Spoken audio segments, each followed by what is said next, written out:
خاص وحصري للسعودية الرياضية سوف تتابعون إن شاء الله خلال اليوم القادمين، سوف يعلن عنه إن شاء الله في وقتها أو قبل ذلك بيوم. حديث مطول تحدث عن كثير من الأمور، ولكن اخترنا الحديث ربما الذي يخص البرنامج أو الحديث الأبرز. معنا على الهاتف الأستاذ طارق بن طالب، المتحدث الرسمي باسم إدارة نادي النصر. مساء الخير طارق. مساك الله بالخير. أهلا وسهلا. إذا كنت قد تابعت اللقاء وإذا كان لديك تعليق تفضل.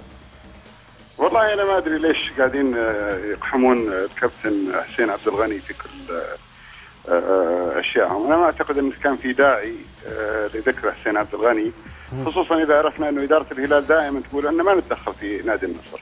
بس ما أدري وش اللي جاب طاري حسين عبد الغني. حسين عبد الغني كابتن النصر، والحملة مستهدفة عليه من الصحافة ومن إدارة الهلال. يعني إنما نتذكر الماضي. أنا لا أريد أن أذكر ما حدث للكابتن رادوي اللي هو عامل مشترك في كل المباريات اللي يشارك فيها مع نادي النصر وما غيره. ما أبغى أسرد المباريات، هم يعرفونها.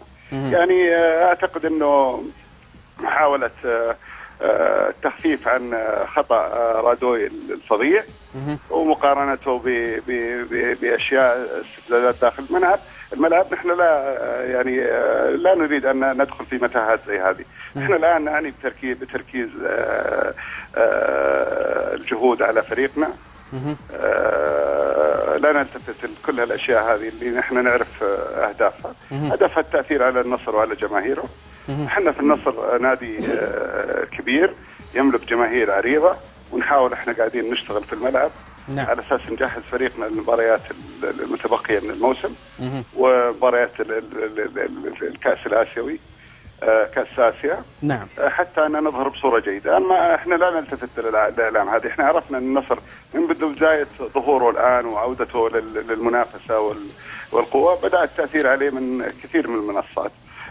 يعني أنا أعتقد أن حسين عبد الغني لاعب رائع، وجماهير النصر تعشقه كما جماهير الهلال تعشق رادوي. نعم. وأعتقد أنه أول لاعب احترف حقيقيا في الخارج. نعم. لاعب انتقل بكل احترافية من الأهلي إلى نادي في سويسرا إلى نادي النصر، وهذا نحن في عصر الاحتراف. نعم. أما أني أرجع أنه أثار مشكلة مع فلان، احنا نعرف وش اللي صار في القضاء، ونعرف وش اللي صار في الموضوع. بالنسبة لموضوعه مع خالد عزيز، أنا أعتقد أنه خالد عزيز تهرب من الحضور أمام اللجنة لأنه كان افتراء بافتراء، وأعتقد أنه حسين عبد الغني أكبر من الحملات. شكرا لك طارق بن طالب، المتحدث الرسمي باسم مجلس إدارة نادي النصر. علي، إذا كان لديك تعليق على حديث الأمير نواف. والله في تعليق، طبعا ما قصر الأستاذ طارق بن طالب والمتحدث الرسمي، وأشكر على المداخلة. لكن في ملاحظة بسيطة صراحة. الأمير نواف من ساعة ذكر بصفتك أمين نصر ولا؟ والله بصفتي ناقد رياضي، بصفتي أمين عام نادي النصر تسوكي، بس المتحدث الرسمي يتكلم، بس أنا بصفتي ناقد رياضي. أنا أقول ومتابع للحركة الرياضية، أنا أقول مباراة النصر والهلال في مباريات قبل حسين عبد الغني، قبل ما يجي حسين عبد الغني، في ناس دخلوا الملعب وشاتوا العارضة وأوقفوا وشطبوا، وهي مباراة نصر والهلال. وحسين عبد الغني عندما كان في الأهلي كسب قضيته مع مرزوق العتيبي. يعني اللي أقصده أنا ما أدري صراحة كيف إنه كان في جدة بين الاتحاد والأهلي يسوي مشاكل لما جاء، هذا مو صحيح الكلام. المشاكل موجودة في المباريات بشكل عام، وفي الأخير هي أخطاء رياضية لم تصل للأخطاء السلوكية العنصرية، لم تصل إليها. يعني هي أخطاء رياضية بحتة جدا، لاعب في حالة انفعال في كذا، ومع ذلك يعني حصل في مباريات للنصر والهلال سابقة قبل أن يأتي حسين عبد الغني، يمكن قبل 10 سنوات، الدخول في أرض الملعب أثناء سير المباراة وعمل فوضى في الملعب، ومن ثم شطب اللي دخلوا لأرض الملعب.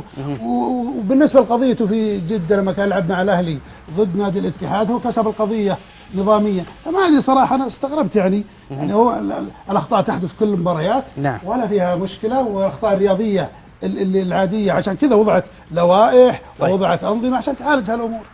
طيب، معنا